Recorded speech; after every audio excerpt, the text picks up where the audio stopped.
garden rooms, home-based holistic healing, and much more. Whether you're a seasoned gardener or nature lover, plant assassin or permaculture professional, we got you. We got you. Let us bring you the ideas, the facts, support, and inspiration to go green wherever you are. Sundays 9 to 10 a.m. only on Radio Al Ansar.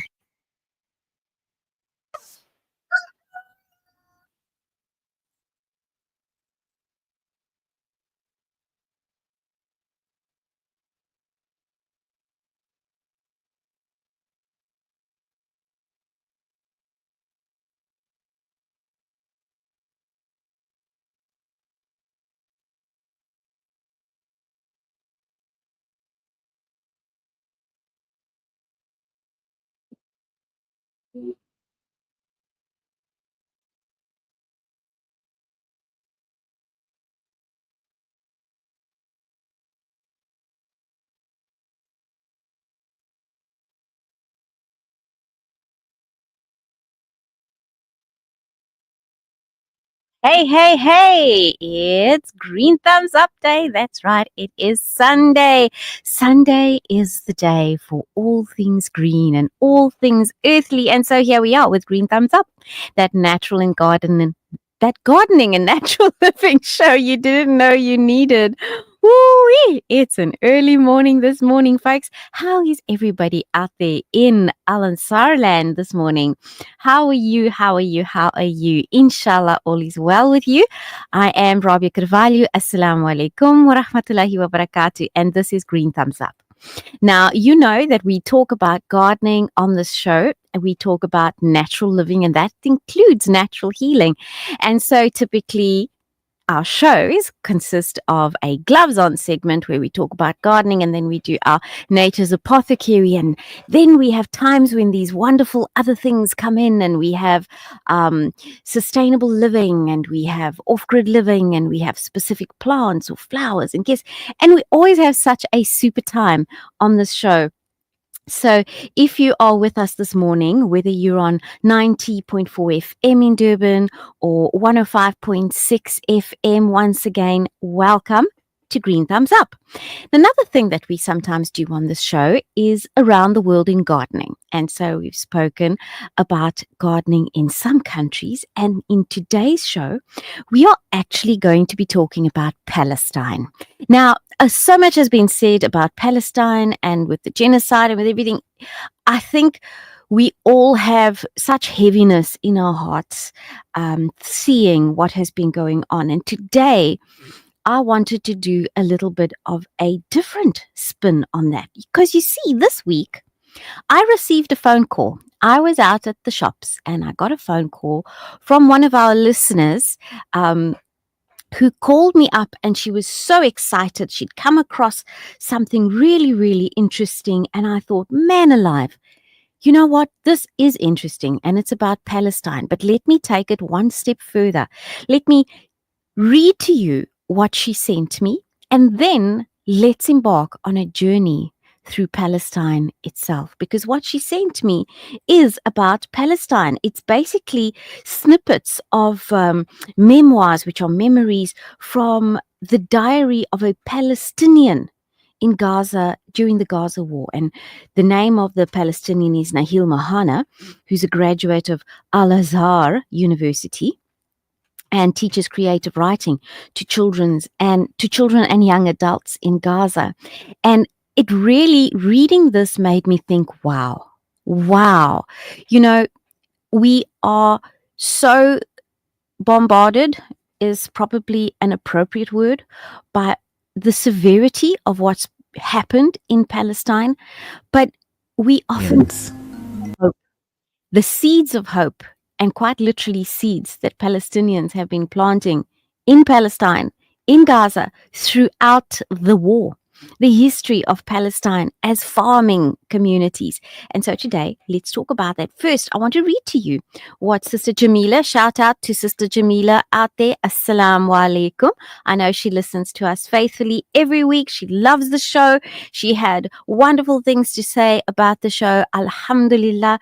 But here's what she sent me from Nahil Mahana. We started planting seeds in the small space in front of the building. Potatoes, parsley, okra, rockets, and tomatoes. It is, after all, late February, pardon me, and there are barely any vegetables in the market, and what there is exorbitantly expensive. My grandfather Nazir was a farmer. He was driven out of the village of Al-Masmiya al-Kabira and forced to flee to Gaza when my father was 4 years old. Sidi Nazir learned a lesson from his displacement, and that lesson was this: wherever you find yourself, plant seeds. You don't know how long you'll be there. What you plant today, your children will eat tomorrow. It doesn't matter where it is, in Al-Masmiya, in Gaza, even in Rafah. If you want to harvest, you must not hesitate to plant. Stability is never guaranteed to Palestinians, so you must take what you can. My grandfather had large orchards where we used to go every Friday and eat mangoes, peaches, figs, and apples. My grandfather also used to provide all kinds of fruit and vegetables to the hospitals up and down the Gaza Strip. After planting expansive orchards around Beit Lahia, he decided to build a large 2-story house there for his family, being one of the most environmentally conscious people you could ever meet. He valued clean air and a healthy, natural environment above everything. 4 years, now listen to this, dear listener, 4 years before he died at the age of 84, the occupation army rolled into his land and demolished everything, every last tree. They claimed it was on settlement territory. They disintegrated his 2-story house with a single bomb. The fruits of his life's work had vanished, quite literally. Figs, the apples, the mangoes, the peaches, along with the tomatoes, the cucumbers, etc. Before my grandfather died, he taught all his grandchildren how to farm. The grandchildren grew up and earned degrees in medicine, engineering, and law. But after so many years, the most valuable lessons they learned turned out to be my grandfather's lesson: how to farm. Now, isn't that amazing? And, we don't look at the hope that has kept these people alive. I mean, how do people go through so many months of constant onslaught, of bloodthirst? It's impossible if there was not a deep-seated hope. And the hope comes from faith, absolutely, from Iman, but also from the rich tapestry of where they come from in history as Palestinians. So I want to say to you up front, brothers and sisters listening to the show, the videos that we are going to play today, I will be playing you audios. These are from all over the internet. And in those audios and in those videos, you can see them. If you're on Facebook and YouTube, you can see the videos. But if you're listening to us on radio, you will only hear the audio. And unfortunately, the audio background on these videos is beyond our control. As a radio station, we don't play music. However, on these videos that are created by Palestinians, there are sometimes background music that they have put into their videos. But the content of the videos is important. So I would ask you please to make us smart for any music that you hear. Please do not be offended by it. It is part of the videos that have been procured and the content created by actual Palestinians. So in this first video, and you will hear the audio. It's just a minute long. Let's listen to the DNA story of Palestine, where they come from as farmers. You might be fascinated. You may not know this information. Let's listen. Meet the Palestinians. Let's dive into the rich genetic history of this diverse people. In the north, Palestinians have ancient Anatolian DNA, while in the south, there's a connection to Egyptian ancestry. Their genes tell a story of 3 Stone Age populations: Natufians, Anatolian Neolithic farmers, and Levant Neolithic farmers.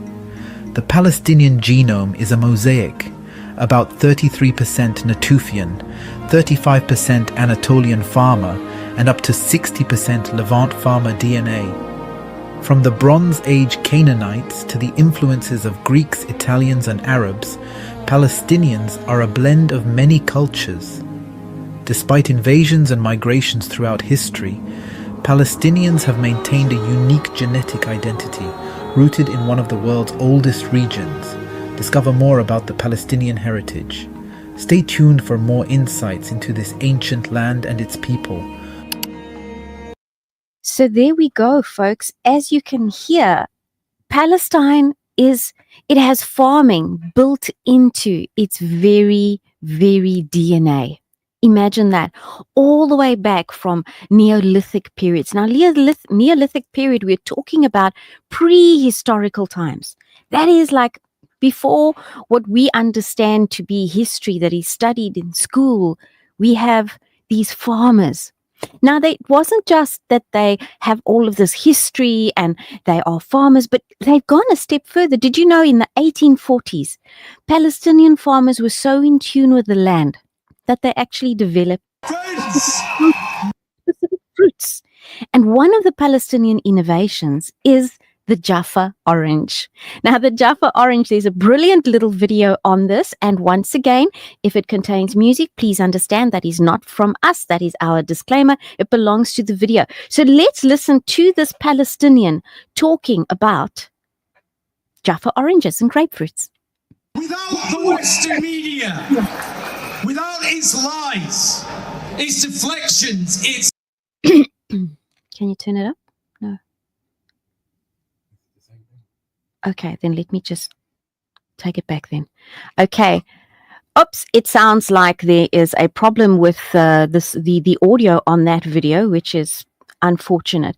But basically what the Palestinian is saying is that in the 1940s, the Jaffa orange and the Jaffa grapefruit was created by Palestinian farmers for the Palestinian people. And it's also known as the Samuti orange, or the Samuti grapefruits. And there were large plantations of this. These fruits were available throughout all of Palestine. And if you look at even the old plans of dividing up Palestine, right, and the early Nakba of May 1948, these oranges, these grapefruits were so important to Palestinian culture that they became part even of the initial flag proposal, which of course then it didn't make it through. But that's how important the Jaffa oranges and the Jaffa grapefruits are to Palestinian culture. They're extremely juicy, extremely sweet, and of course with all the benefits of vitamin C and the benefits that oranges would have and grapefruits in terms of building our immune system, fighting colds and flus and all sorts of random infections, right? So farming is so important to Palestinians. And in fact, let's take a step back. In fact, dear listener, did you know that there is actually Quranic verses about Palestine? Okay, and I'm going to read one of those to you, which is from Quran 2, and the verse is 58. And it says, and recall, Bismillahir Rahmanir Rahim. Let's do that first, right? Bismillahir Rahmanir Rahim. And recall when we said, enter this city and eat from it wherever you will in ease and abundance, and enter the gate bowing humbly and say, relieve us of our burdens. Now imagine that, even in the Quran, it's speaking about Palestine. Unfortunately, people did enter, as we know, people who, as we know, started out by feeling entitled. And after decades of control and abuse of Palestinians, they kicked off the worst genocide of all time.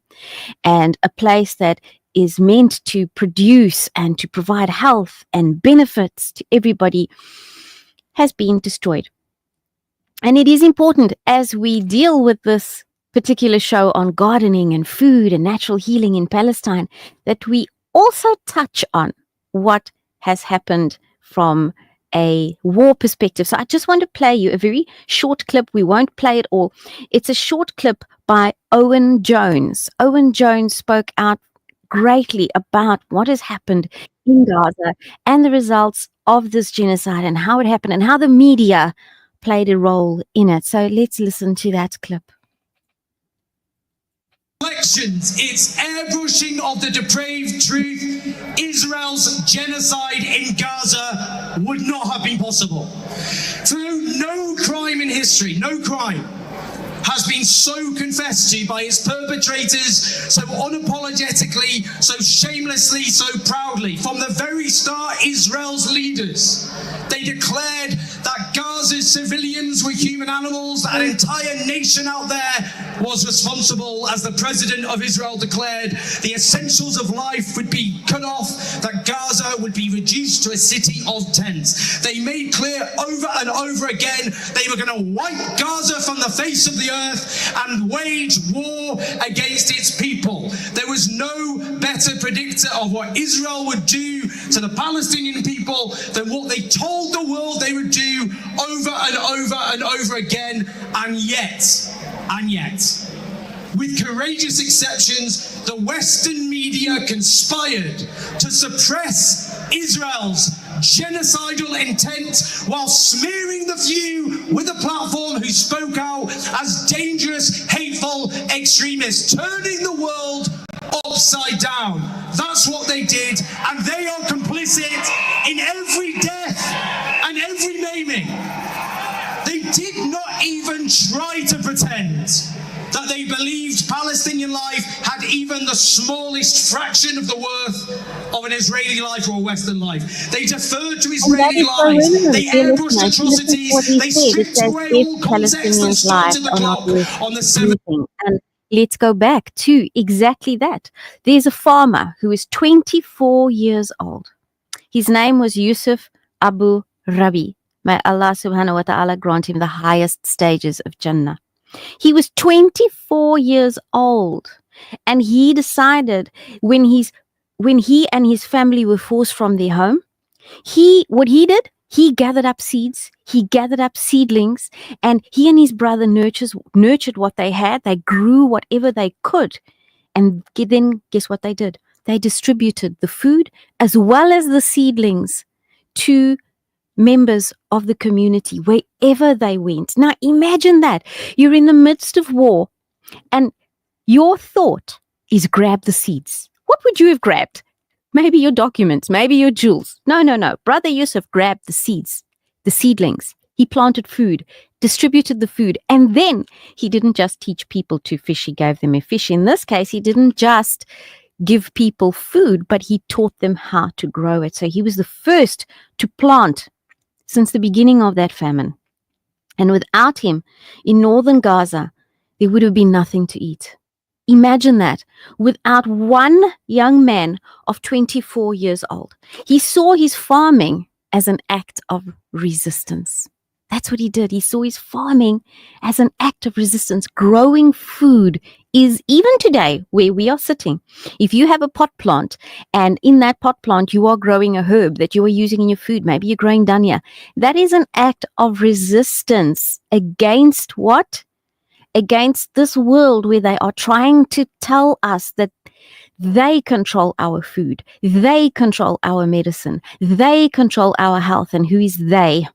They is everything from big pharma to those governmental agencies that would like to see seeds and plants patented so that we can no longer grow our own and no longer be healthy on our own.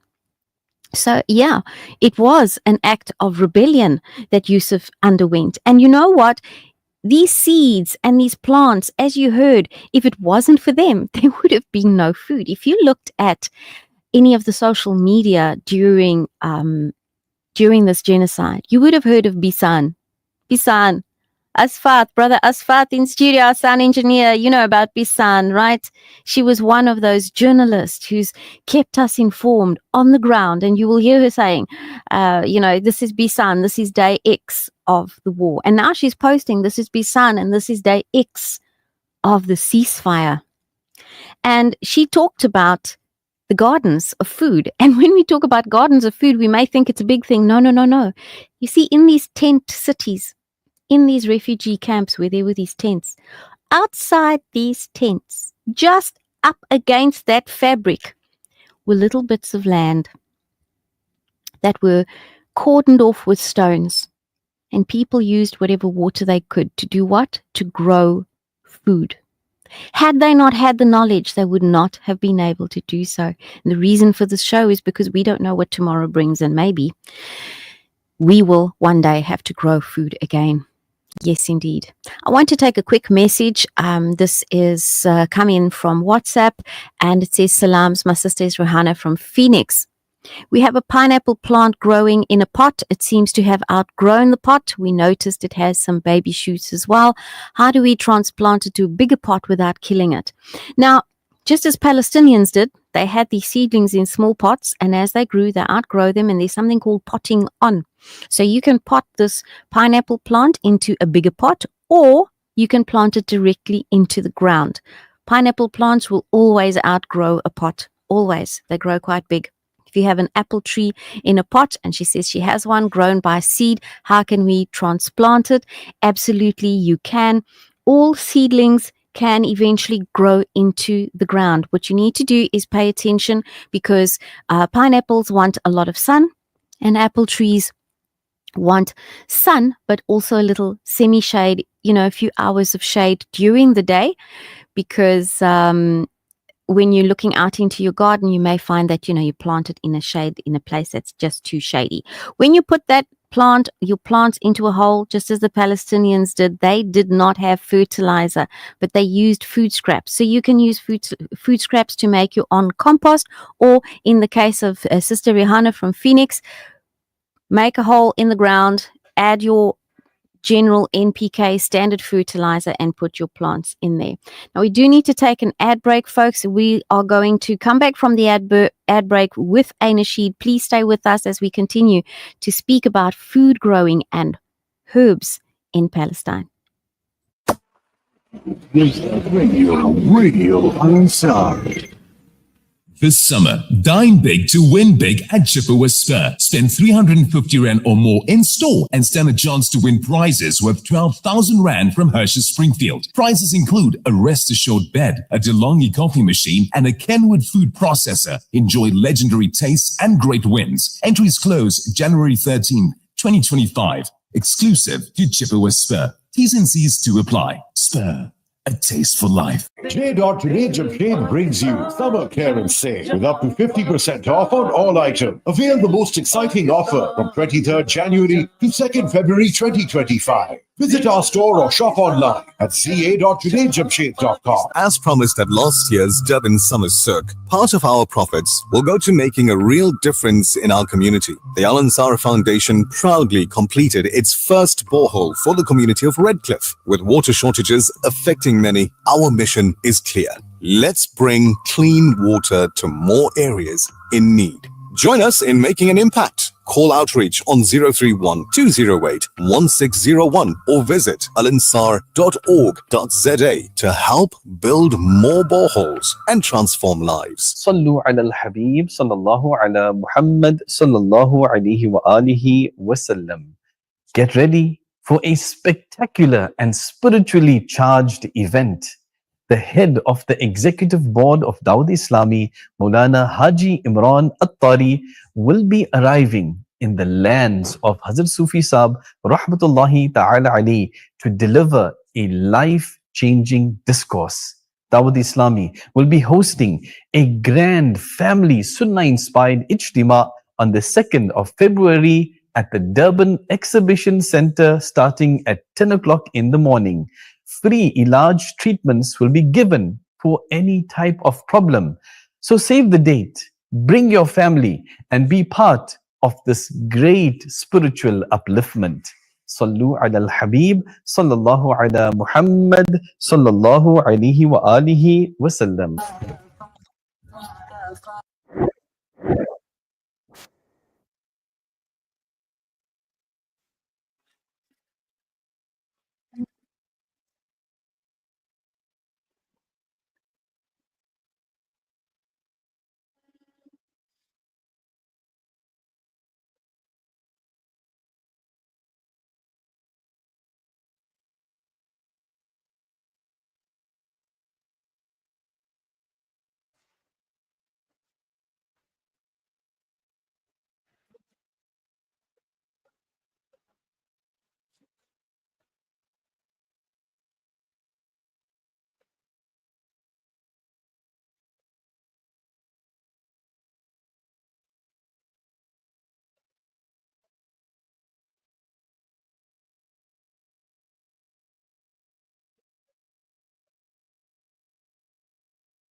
about Palestine?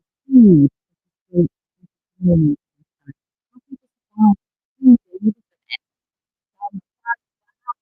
Start up and send me some nasheeds, and that of course was Palestine by Muaz. Now let's continue. Let's talk about. We know about the watermelon as a symbol, right? We all use the watermelons on social media, and hang on a minute, there is more. Did you know that the poppy, yes, the poppy flower, Paper somniferum is that, that botanical name. That is also very, very relevant to Palestine. So let's play a video and find out why. Remember, any music in these videos is not from us, it is from the Palestinian posters themselves. Let's go to it.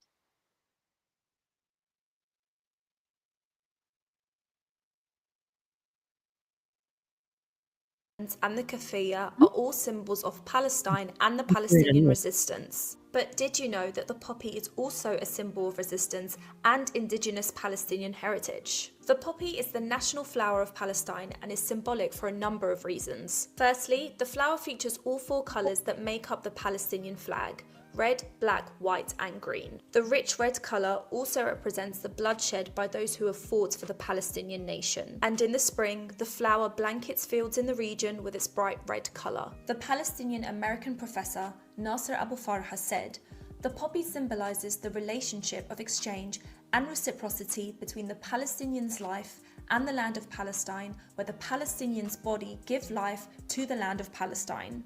The poppy has different names in different parts of Palestine. In the north, it's called Hannoun, which is Arabic for passionate, and in the south, Shakik, meaning brother. And that is why you might be coming across the image of the poppy amongst other symbols representing Palestinian resistance. There we go. That is poppy seeds. Why poppy seeds are representative also of the Palestinian resistance. Now, did you know? This is a gardening show, of course, and Natural Living. We give you all the facts. So poppy seeds are actually a great source of omega-3 and omega-6 fatty acids. Now, you know omega-3 is brilliant for concentration and as well as for physical stamina. It's mental as well as physical stamina. That's the EPA and the DHA in omega-3. Now, it is native to the Middle East, and its flowers come in various colors. The poppy seeds, did you know the poppy flowers come in white as well as yellow, primarily in the Middle East, although we know those red poppies from pictures and stories, you may think immediately of those. Now, the seeds are small, round, bluish black, or even light or dark gray. And those poppy seeds, you eat them on bread. You know, you buy bread that's coated in poppy seeds, or maybe you have a lemon and poppy seed muffin. That's it. But you know that poppy seeds are actually quite rich in manganese, which is a trace element, and it's important for bone health as well as for blood clotting, right? It's a mineral that's used by our bodies. It contains, poppy seeds contain amino acids, they have fats, they have carbohydrates. They're also high in copper, which is needed for connective tissues, right, in our bodies. And yes, those seeds can be cold pressed to produce poppy seed oil, which is very, very rich in omega-3. So that is the poppy seeds. But now, what else was grown in Palestine? Something you all know. We all know it about Palestine, and that is the olive trees. So many that were destroyed during Palestine. So we're going to listen now to a video by a Palestinian, Yeni Javak, and the video is about the olive trees. So have a listen to this as we continue to talk about food growing and plants in Palestine. Useful chais, teas you can have in Palestine. Let's go. It's made from stinging nettle, Urtica orens or corres in Arabic. But careful, as the name suggests, it stings. Ouch! Nestled in between these cacti is a field of stinging nettle. Now it can be found in the richer soils of Palestine. It's an anti-inflammatory and antioxidant and is useful to treat allergies and UTIs, enlarge prostate, and countless other benefits. We harvest the newer leaves, far from animals who relieve themselves, and cook those leaves in boiling water to make tea. As a farmer, our field had tons of stinging nettle, and it was my enemy. Today, as an explorer of wild plants, I'm gonna make it my friend. My first time drinking the tea. And it tastes...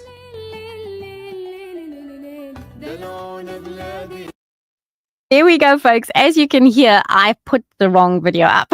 That was stinging nettle. But guess what? Yes, stinging nettle was grown and is grown in Palestine. Can you believe it? We've spoken about stinging nettle before. We've spoken about the way it cleans your blood. It helps to reinvigorate your blood. An interesting story about stinging nettle from my family. My dad, many years ago, had a surgery, prostate surgery, and he developed a plasma issue. The plasma in his blood was just not plasmaing. In other words, he had very low blood plasma. And the doctors at the time said to him, look, you've probably got about 3 or 4 months to live, but we're going to give you some medication and hopefully that helps to rebalance your blood. And I said to my dad at the time, Daddy, you know what? Get onto stinging nettle. Get the tea, get the plant. So he got the plant and he started taking it, and a month later went to the doctor and there was absolutely nothing wrong with his blood. Everything had reversed. The doctor said, I want to know which of the tablets you think kind of like worked, and what were you taking? Were you taking anything beyond it? My dad said, I didn't take any of that. I literally didn't take any tablets because you gave me 3 to 4 months to live. So I figured I'm going to try the stinging nettle my daughter told me about. So there you go. Healing in Palestine from stinging nettle. And that was a video by Brother Nasser. So the video that I had wanted to play for you was a video by Yeni Javak, and he is a Palestinian as well. And let's listen to that video about the olive trees. Why olives are so significant to Palestinians. Palestine is a land of olive trees, but for Palestinians, they are more than plants. They are the ties that bind them to their soil. For Palestinians, olive trees are not only a source of livelihood, nutrition, and health, they are also a living embodiment of their resilience, dignity, and history. They are a marker of their identity and even life itself. Olives have been cultivated in Palestine for thousands of years, with some of the olive trees in Palestine being among the oldest in the world, some as old as 4,000 years. These trees have witnessed the rise and fall of civilizations, the birth and death of prophets, and the struggle and resistance of generations. They have been passed down from one family to another, from one generation to the next, as a sacred inheritance and a legacy of love. For Palestinians, olive trees are part of their families, and their roots are intertwined with their very identity. Olives are a symbol of peace for Palestinians. They use the branches of olive trees to express their desire for harmony and justice. The olive branch is also a sign of hope for Palestinians. They cling to their olive trees as a source of strength and inspiration, as a reminder of their roots and their rights. For Palestinians, olive trees symbolize peace, hope, and freedom. They are the soul of their soul, the spirit of their spirit. They are the very essence of Palestine. There we go, folks. As you can hear, olive trees, olive trees, olive trees. We're talking about Palestine. You are with Green Thumbs Up, and this is that gardening and natural living show that you didn't know you needed. And today we're going around the world in gardening, talking about, in this case, Palestine. And as you can see, the DNA of Palestine is earth. It's the earth, it's the ground, the trees, the fruits, and even the herbs. We heard about stinging nettle, right? All of these things, so very important to Palestinians. Now, we're talking about some of these plants and, symbols and all of this in Palestine, but stinging nettle is not the only plant. It's not a symbol of the Palestinian resistance, but it is one of the plants that is extensively used for healing in Palestine. And yet there are very many more. So for instance, if we look at Canarian azun, okay, in the Arabic name, I'm going to try to read this. I'm not great at this, folks, at the Arabic. I think it is hudak or hadak, right? It is a low-lying desert plant. It's a low-lying desert plant, and the Bedouins in the desert actually would collect the seeds and grind them and cook them up. In Palestine, it grows in the Judean desert, so that's westward of the Dead Sea.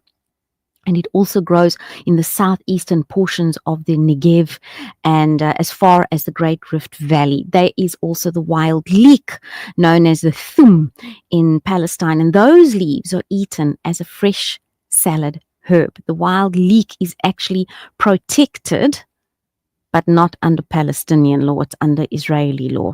So lots of wild leek in Palestine. There's the Naples garlic. The Naples garlic is seen throughout the country in early spring. It's got little petaled, 6-petaled white flowers, and they are arranged like a little cylinder. So those fresh stems and the roots are edible, and they are also eaten as a salad. It's similar to garlic, and it does also have some of those antibacterial properties that your garlic would have. So antibacterial and antifungal. Another herb in Palestine is an annual summer weed. Actually, it's a weed, and yet it is a herb, and it is a herb that we know, the wild amaranth. So you may be familiar with pata leaves. This is from the same family.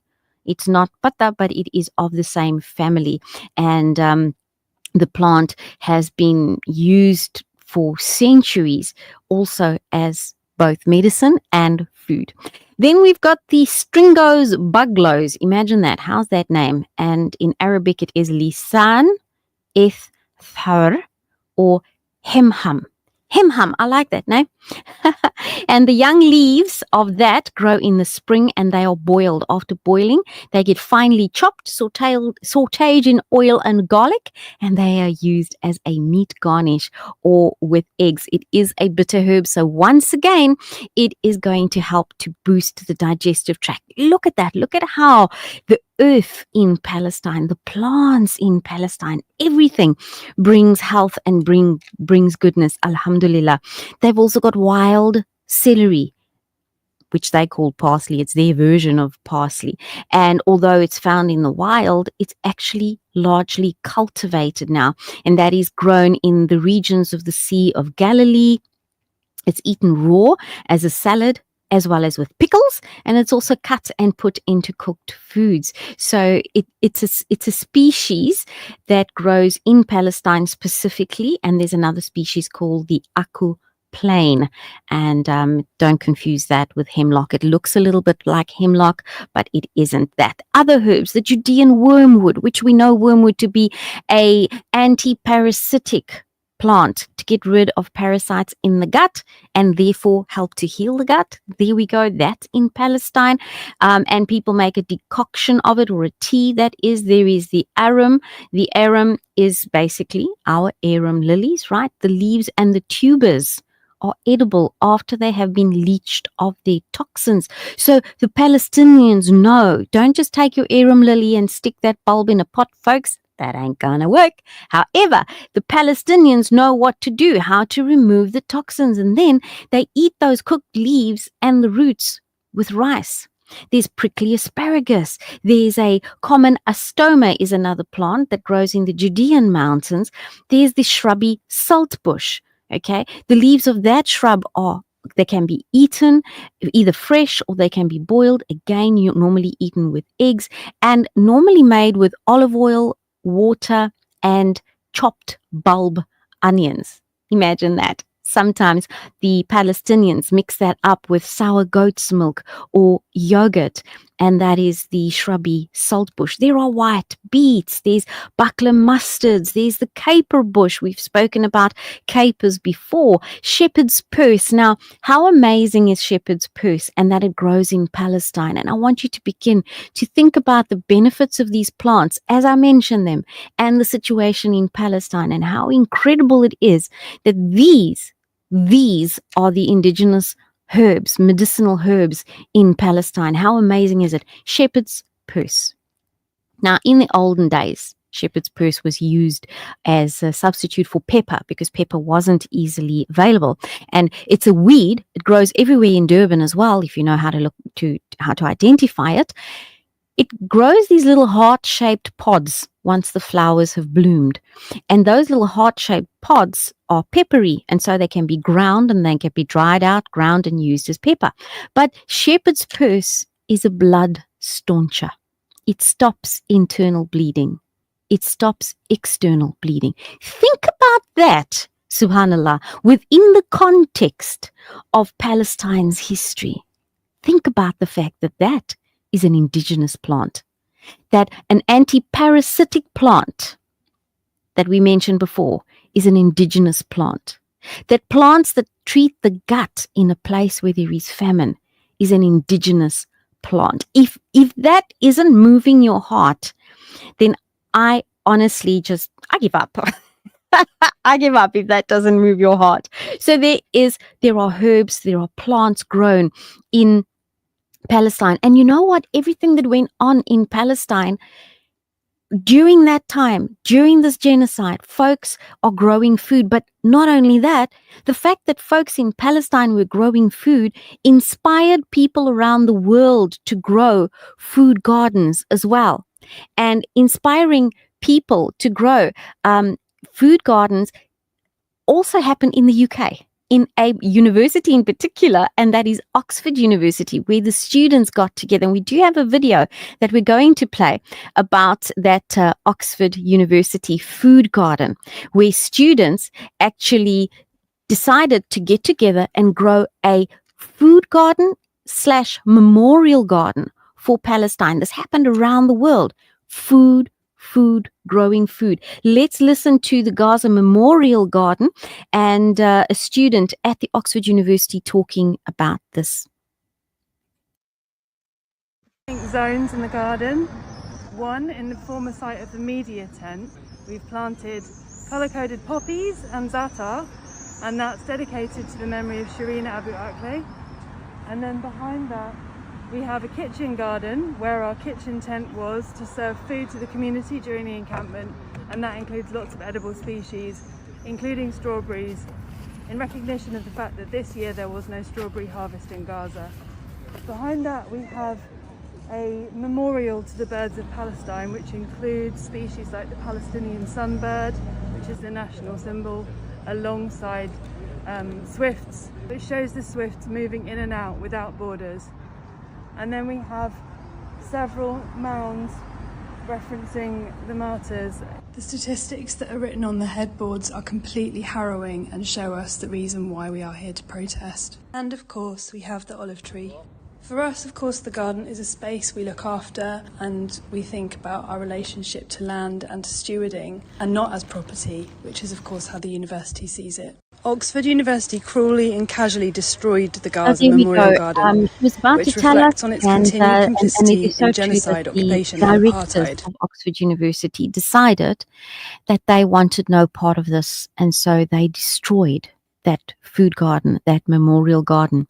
And yet others have cropped up, because just like the Palestinian people take one down and others will take their place, just like Palestinian supporters take one of us down and more will pop up, because Palestinians are connected to the earth and they are connected to the sky because they are connected to Allah subhanahu wa ta'ala. So how amazing is this journey of food? Let us listen to a nasheed by TLB, and it is People of Palestine.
And that was TLB People of Palestine as we journey through the food growing, the plant medicine on the gardens of Palestine and in support of Palestine. We have a message that's come through and it says, Anonymous, Subhanallah, Alhamdulillah, Allahu Akbar, aspire to inspire. If I were your teacher, I would give you 100% for your project on teach your children to farm Palestine. Your passion, enthusiasm for imparting knowledge is incredible, Rabia. May Allah bless you with goodness and well-being in dunya and akhirah. I mean, Jazakallah so much for that beautiful message. And really, I would say the same for all of us. You know, we aspire to inspire and to teach. This is what we need to do. And yeah, that is basically what we need to do, is aspire to inspire one another and continue to give hope, because if Palestine taught us anything, it is hope.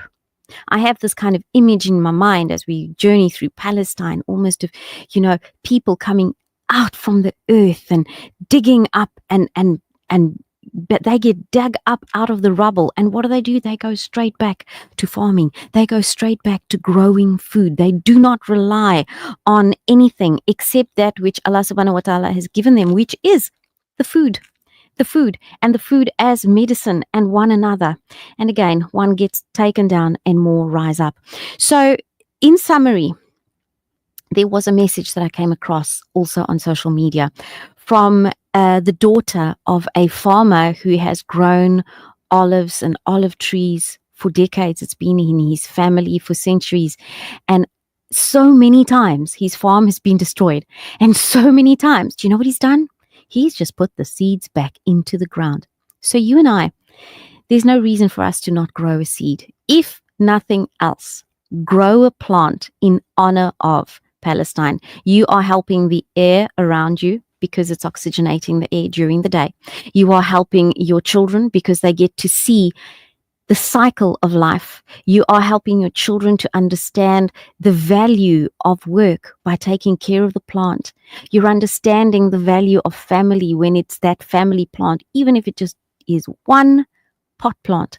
And to the moms and the dads who take the kids out to see nature, to learn about trees, and we are all one with nature.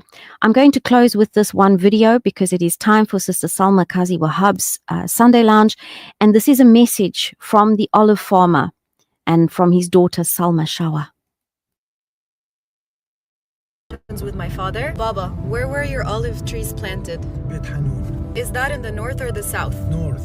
What percent of the north of Gaza did Israel destroy? Almost 80%. Okay, now back to your olive groves. How many olive trees did you have? 4,500. And how many of them did Israel destroy during this genocide? All. Is this the first time that Israel has destroyed your olive groves? No, the fourth time. On average, how many years does it take an olive tree to produce olives after planting the baby crop? 5. How much do you miss it? A lot. What's your message to this ugly world?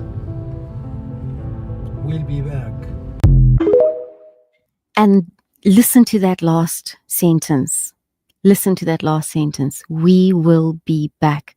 Fall down 4 times, stand up 5. Fall down 7, With my stand father? up 8. Baba, No matter where what were your happens olive in trees our planted? lives, you and I, dear listener, Is that in the north you or know the that south? I am What a percent social of the north worker. of Gaza did Know Israel that I'm not, destroy? Almost 80%. I'm Okay, now not back to your olive groves. How many Rabia. olive trees did you have? Something I've learned. 4,500. And how many Not of them did Israel destroy during this genocide? All. rising Is this the first back time that Israel has in life, destroyed your I olive see you groves? down and never The fourth time. On average, how many years does it take an olive tree to produce olives after planting the baby crop? 5. How So, much do you miss it? in their name. And What's your message remember, to this ugly today, world? beautiful day to be happy. Until I see you next week, from me, Rabia Carvalho, from our sound engineer, Brother Asfat Fili, and from all of our families here at Radio Al Ansar. I say until next week, Assalamu alaikum wa rahmatullahi wa barakatuh.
Radio Al-Ansar.